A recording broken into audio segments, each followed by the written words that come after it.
శ్రీమాత్రే నమ. జయ గురు దత్తాత్రేయ నమ. ఈ వీడియోలో మనం కన్యారాశి వారికి ఆగస్టు 16 నుంచి 31 మధ్యలో జరగబోయే పక్ష ఫలితాలు పరిశీలిద్దాం. మరి ఈ పక్షంలో మారిన గ్రహాల స్థితి కొంతవరకు కన్యారాశి వారికి అనుకూలంగా మారడం జరిగింది. ముఖ్యంగా శుక్రుడు దశమ స్థానంలో ఉన్నాడు. అంటే ఎప్పుడైనా భాగ్యాధిపతి ఏ భావానికి వస్తే ఆ భావ ఫలితాలు మీకు అభివృద్ధి చెందడం జరుగుతూ ఉంటాయి. అలాగే భాగ్యాధిపతి గోచారరీత్యా ఏ గ్రహాన్ని కలిస్తే ఆ గ్రహ కారకత్వాలు, ఆ గ్రహానికి సంబంధించినటువంటి స్వస్థానాలు ఇంప్రూవ్ అవ్వడం జరుగుతూ ఉంటుంది.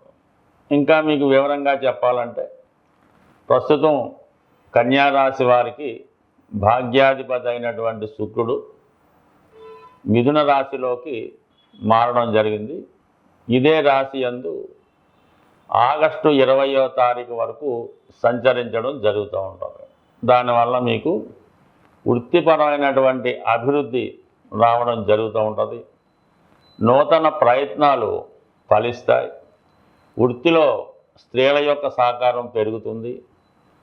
అటు సినిమా పరిశ్రమలో ఉన్న వాళ్ళకి కానీ, మీడియా రంగంలో ఉన్న వాళ్ళకి కానీ కొత్త అవకాశాలు రావడం జరుగుతూ ఉంటుంది.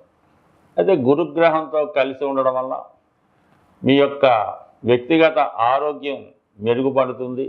విద్యార్థులు కొత్త విషయాలు తెలుసుకుంటారు. చదువులో మంచి ప్రావీణ్యాన్ని సంపాదించడం జరుగుతూ ఉంటుంది. ఈ రెండు గ్రహాలు కూడా చతుర్థ భావాన్ని వీక్షించడం వల్ల ఏదైనా ఒక గృహానికి ఉపయోగపడే వస్తువులు కానీ, ఏదంటే ఒక స్థిరాస్తి కానీ కొనే అవకాశం ఉంది. గృహాన్ని అందంగా అలంకరించడం, రిపేర్లు చేయించడం, లేదా వాహనాన్ని కొనడం కానీ, వాహనాలు రిపేర్ చేయడం కానీ మొదలగు జరిగే అవకాశం ఉంది. మీ యొక్క సొంత గృహంలో, అంటే మీ మదర్ యొక్క పేరెంట్స్ యొక్క గృహంలో ఏదో ఒక శుభకార్యం జరగడం వల్ల మీరు కూడా ఆ కార్యక్రమంలో పాల్గొనడం జరుగుతూ ఉంటుంది.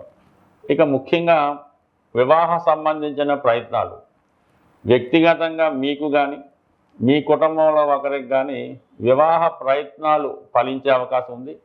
దానికి సంబంధించినటువంటి సంప్రదింపులు, మాట ముచ్చట్లు ఇవన్నీ మాట్లాడుకోవడం, వివాహ విషయంలో ఒక నిర్ణయానికి రావడం, ఇవన్నీ కూడా మీకు ఈ ఆగస్టు నెలలో జరిగే అవకాశం ఉన్నది. అయితే ఇంచుమించుగా మనకి ఆగస్టు 20వ తారీఖు తర్వాత శుక్రుడు లాభస్థానంలోకి వస్తూ రాస్యాధిపతి బుధుడితో కలియడం జరుగుతూ ఉంది. ఆ కారణం వల్ల ఏంటంటే మీ యొక్క ఆదాయం రెట్టింపు అయ్యే అవకాశం ఉన్నది. కొత్త ఆదాయ వనరులు ఏర్పడతాయి. ముఖ్యంగా స్త్రీలు అంటే మీ యొక్క అక్కగారు అవ్వచ్చు, వదిన గారు అవ్వచ్చు, మదర్ అవ్వచ్చు, లేదంటే మీ యొక్క కొలీగ్స్లో బాగా సీనియర్స్గా ఉన్నటువంటి స్త్రీలు మీకు ఏదో విధంగా మాట సహాయం కానీ, ఆర్థిక సహాయం కానీ, మీకు వృత్తిలో ఎదురవుతున్నటువంటి సమస్యలు పరిష్కరించడంలో కానీ ఏదో విధంగా సహాయపడే అవకాశం ఉన్నది. కొంతమందికి ఉద్యోగంలో హోదా పెరగడం, అభివృద్ధి కూడా వచ్చే అవకాశాలు చాలా బలంగా ఉన్నాయి. మొత్తం మీద ఈ రాశి వారికి శుక్రగ్రహ అనుకూలం చాలా ఎక్కువగా ఉంది. అందువల్ల మీరు శుక్రగ్రహ అనుగ్రహం కోసం ఈ శ్రావణ మాసంలో అమ్మవారిని ఆరాధించడం వల్ల మరింత ఉత్తమ ఫలితాలు పొందే అవకాశం ఉంటుంది. దాంతో ఈ ఆగస్టు 16వ తారీఖున రవి స్వక్షేత్రంలో 12వ స్థానంలోకి రావడం వల్ల కొన్ని కొత్త బాధ్యతలు మీ మీద పడడం జరుగుతూ ఉంది. ఎవరో ఒకరికి, మీ కుటుంబంలో పెద్దవారికో ఎవరో ఒకరికి వైద్య సహాయం అందించవలసి ఉంటుంది. వారికి కొన్ని సపర్యలు చేయడం జరుగుతూ ఉంటుంది. అంటే వాళ్ళని ఏదో హాస్పిటల్లో చూపించడం, వారికి అవసరమైనటువంటి సేవలు చేయడం, ఇవన్నీ కూడా జరుగుతాయి. అలాగే ప్రభుత్వానికి చెల్లించవలసిన ట్యాక్సులు, పన్నులు వగైరా చెల్లించవలసి ఉంటుంది. ఏదో విధంగా ప్రభుత్వ అధికారుల నుంచి ఒత్తిడి కానీ, మీ యొక్క పెద్దవారి నుంచి కొన్ని కొత్త సమస్యలు కానీ, కొత్త బాధ్యతలు కానీ మీ మీద పడే అవకాశం ఉంది. అయితే ఎక్కువగా ఆధ్యాత్మిక సంబంధించిన విషయాలు తెలుసుకుంటారు. ఆధ్యాత్మిక కార్యక్రమాల్లో పాల్గొనడం కానీ, దాని కొరకు కొంత సహకారం చేయడం కానీ ఈ పక్షంలో జరిగే అవకాశాలు ఉన్నాయి.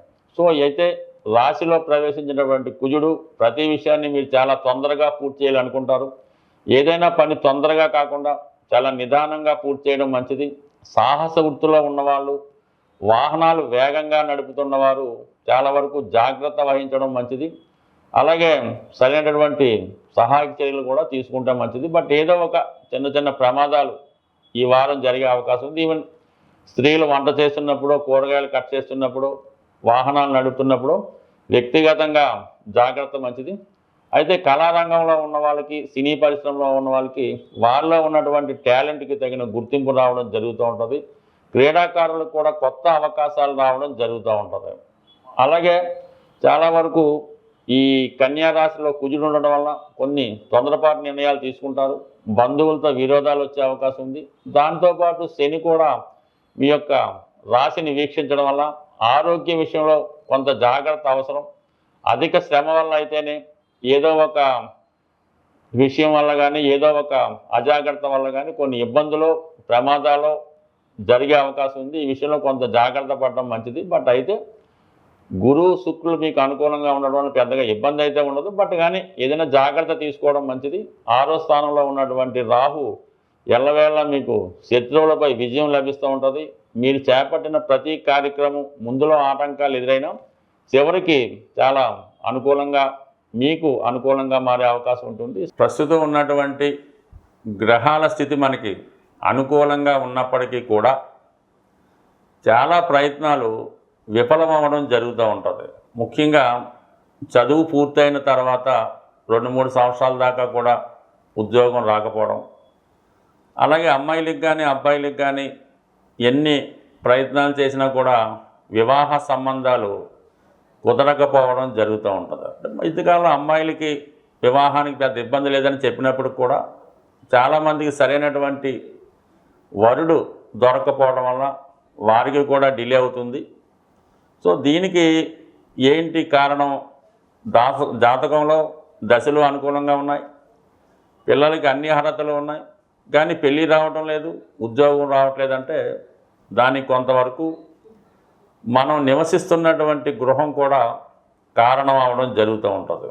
సో అందువలన ఒకే గృహంలో ఒక 4-5 ఉన్నప్పటికీ కూడా అందులో కొంతమందికి చాలా బ్రహ్మాండంగా ఉంటుంది, మరి కొంతమందికి చాలా ఇబ్బందికరంగా ఉంటుంది. అంటే ఆ గృహంలో వాస్తుపరంగా ఉన్నటువంటి దిక్కులలో ఉన్నటువంటి దోషాన్ని బట్టి కొంతమందికి ఇబ్బంది కలుగుతూ ఉంటుంది. సాధారణంగా ఈశాన్య దోషం ఉన్నప్పుడు ఆ కుటుంబంలో ప్రథమ సంతానంపై ఎక్కువ ఇబ్బంది చూపుతాడు.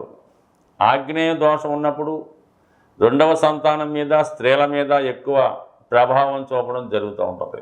వాయువ్య దోషం ఉన్నప్పుడు తృతీయ సంతానం మీద, ఆ ఇంట్లో ఫైనాన్సు, ప్రేమ వ్యవహారాల మీద ఎక్కువ ప్రభావం చూపుతూ ఉంటుంది. నైరుతి అనుకూలంగా లేనప్పుడు అది కుటుంబం అందరినీ కూడా ఇబ్బందులు పెడుతూ ఉంటుంది. ఏదో ఒక హెల్త్ ప్రాబ్లంతో ఎవరో ఒకరు ఇబ్బంది పడుతుంటారు. కుటుంబ సభ్యుల మధ్య ఒకరికి పడకపోవడం ఈ విధంగా నడుస్తూ ఉంటుంది. సో ఇది ప్రధాన 4 దిక్కులు. అలాగే మొత్తం ప్రస్తుతం గతంలో 8 దిక్కులుగా విభజించేవారు. అంటే తూర్పు, పడమర, ఉత్తర, దక్షిణం, ఈశాన్యం, వాయువు, నైరుతి, ఇలాగా 8 దిక్కులు. దీన్ని ఇప్పుడు మళ్ళా కొద్దిగా ఆధునిక వాస్తు ప్రకారం ఈ 12 దిక్కులుగా విభజించి మరీ సూక్ష్మంగా విభజించడం జరుగుతుంది. అంటే 360 డిగ్రీలు ఉన్నటువంటి మన గృహాన్ని ప్రతి 30 డిగ్రీలకి విభజించి ఎక్కడ ఏ సమస్య ఉంటే, ఏ ప్రాబ్లం ఉంటుంది, దాన్ని ఏ విధంగా సవరించాలన్నది ప్రస్తుతం ఆధునిక వాస్తు ప్రకారం పరిశీలించడం జరుగుతూ ఉంది. ఏదైనా మన జీవితాలు బాగుపడాలి, తొందరగా సెటిల్ అవ్వాలి అనుకున్నప్పుడు ఖచ్చితంగా కొంత శ్రమ అయినా, కొంత ధనం ఏవైనా గృహాన్ని ముందు సరి చేసుకుంటే ఆ గృహంలో నివసిస్తున్న వారికి అదృష్టయోగం పట్టడం, వారి ఇంప్రూవ్మెంట్ కూడా బాగా రావడం జరుగుతూ ఉంటుంది. సో దానివల్ల ఏంటంటే మీకు అన్నీ బాగున్నా కూడా ఇటువంటి సమస్యలు ఎదురవుతున్నాయి. ముఖ్యంగా పెద్దవాళ్ళకి హెల్త్ ప్రాబ్లం, పిల్లలకి పెళ్లి ప్రాబ్లం, కొంతమందికి వ్యసనాల వల్ల ధనాన్ని పోగొట్టుకోవడం, ముఖ్యంగా అప్పు తీరకపోవడం. ₹1,00,000 నెలకు వస్తున్నా కూడా 10,000 అప్పున్నా కూడా తీర్చలేకపోతుంటారు. ఇవన్నీ కూడా ఒకసారి ఎవరైతే జీవితంలో అభివృద్ధి చెందామనుకున్నారో, ఇంకా బాగుందామనుకున్నారో, మీ యొక్క గృహాన్ని కూడా పరిశీలించుకొని అలాగే జరుగుతున్నటువంటి దశ అంతర్దశలను కూడా జాగ్రత్తగా పరిశీలించుకొని తగు విధంగా పరిష్కారం చేసుకుంటే చిన్నగా అంటే గోటితో పోయేదాన్ని గొడ్డల దాకా తెచ్చకుండా చిన్న పరిష్కారంతో రాబోయే విపత్తుల్ని కాపాడుకునే అవకాశం ఉంటుంది. సో ఏదైనా వాస్తు అన్నది సరి చేసుకోవాలి తప్ప యంత్రాలతోనో తాయెత్తులతోనో బొమ్మలతోనో వాస్తు ఎప్పుడు కూడా సరవదు. అలాగే గ్రహ దోషాలు ఉన్నప్పుడు దానికి సరైనటువంటి పరిష్కారం చేసుకుంటే తప్ప చిన్న చిన్న ఉంగరాలు మాలలో వేసుకున్నా కూడా పరిష్కారం అవ్వదు. దేనికన్నా పిండి కొద్ది రొట్టె మనం చేసే పనిని బట్టి, మన ప్రయత్నం బట్టి, మన భక్తిని బట్టి, నమ్మకాన్ని బట్టి మనం చేసే ప్రయత్నంలో విశ్వాసం ఉంటే చేసేవాడు కూడా నమ్మకంగా చేస్తే ఖచ్చితంగా మీ జీవితంలో సక్సెస్ అన్నది తొందరగా వస్తుంది.